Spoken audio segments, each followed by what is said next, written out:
I lost money for me. I lost money for the clients. I lost money. I was so broke that I had to borrow $4,000 from my dad to help to pay for family bills because I was faced with the choice. What am I going to do? And do I go back to work on Wall Street, get a tie, get on the train, and go back to that, which is, again, not in my nature, or whatever.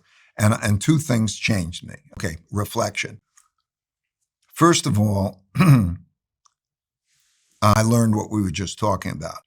I learned humility and fear of being wrong and open-mindedness.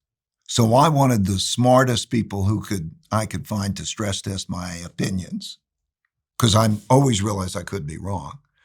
And then I learned how to diversify my bets so that I could dramatically reduce my risk without reducing my returns. Okay, that was the bottom.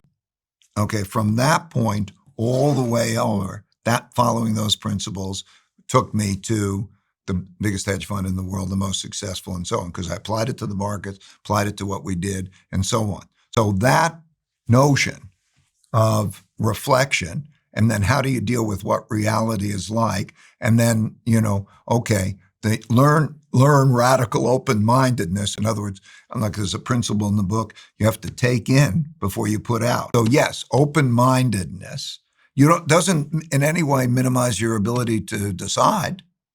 So you still have the freedom to decide, but it's crazy not to be open-minded. You recognize that the biggest threat to good decision-making is harmful emotions, and that two-step process is first learn and then make the decision, which is funny because it sounds simple. But when you said it, I think about all the worst decisions I've ever made in business, and I missed step one.